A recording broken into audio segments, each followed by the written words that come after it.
SIR হতে দেবে না। আমি একটা বলছি, এটা রেকর্ড করে রাখুন। মমতা ব্যানার্জি কেন, তার দলের আরো যদি বড় কেউ নেতা থাকে, কারো ক্ষমতা নেই এসআইআর আটকাবার, কারণ এটা সংবিধানের মধ্যে ইলেকশন কমিশনকে রাইট দেওয়া হয়েছে। তবে হ্যাঁ, এসআইআর এর মধ্যে যে গুলোগুলি করার চেষ্টা করছে, আতঙ্কিত করার যে চেষ্টা করছে, সেটা আমাদের সকলকে ঐক্যবদ্ধ হয়ে আটকাতে হবে। তো মমতা ব্যানার্জি এত যখন চিন্তিত, আমি একটা প্রস্তাব দিয়েছিলাম যে আপনি একটা নজরদারি কমিটি করুন, রাজ্য স্তর থেকে বুথ স্তর পর্যন্ত। রাজ্যের অবিজেপি যে দলগুলো আছে, আইএসএফ, কংগ্রেস, জাতীয় কংগ্রেস, লেফট ফ্রন্টের যে দলগুলো আছে, সবাই মিলে আপনি একটা নজরদারি কমিটি করে দেন। বুথে ওই ধরনের একটা নজরদারি কমিটি থাকবে। এই বুথের যে আইএসএফ, তৃণমূল, কংগ্রেস, সিপিএম যারাই আছে, যে রাজনৈতিক দল আছে, সবাই থাকবে, নজর রাখবে।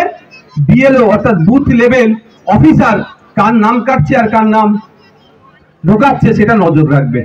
তাহলে কি আর চুরি হবে? তা করছে না, শুধু বলছে নাম কাটতে দেব না। আমি আপনাদের বলি, মমতা ব্যানার্জি কেউ নাম কাটতে আর ক্ষমতা নাই।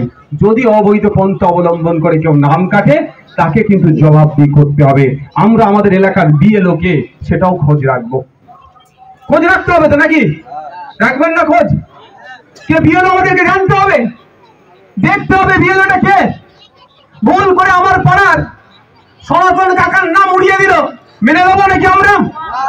আমাদের পাড়ার আব্দুর রহিম চাচার নামকে উড়িয়ে দেবে, ডি ভোটার করে দেবে, আমরা মেনে নেবো? বৈধ ভোটার কাগজপত্রকে একটাও কেউ অবৈধ বা ডি ভোটার করা যাবে না। তাই বন্ধুগণ, আমি অন্য প্রসঙ্গে আসবো। আপনারা চিন্তিত হবেন না, আতঙ্কিত হবেন না। তৃণমূল কংগ্রেস আতঙ্কিত করার চেষ্টা করছে, আর বিজেপি হয়রানি করার চেষ্টা করছে। আমরা কেন্দ্রের বিজেপি বর্বর সরকারকে, শুভেন্দু অধিকারীর সরকারকে বলতে চাই, পশ্চিমবঙ্গের একটা বৈধ ভোটারকে যদি আতঙ্কিত করো, হয়রানি করো, আমরা ছেড়ে কথা বলবো না। কিন্তু ঠিক একই হবে যেভাবে তৃণমূল কংগ্রেস আতঙ্কিত করছে, এই আতঙ্কিত ফাঁদে যে আতঙ্কিত করতে চাইছে, এই ফাঁদে আমরা পা দেব না। আতঙ্কিত করে 2021 সালে আপনাদের ভোটকে লুট করেছিল, আর এখন বিজেপিকে বেশি করে জায়গা দিয়ে দিচ্ছে।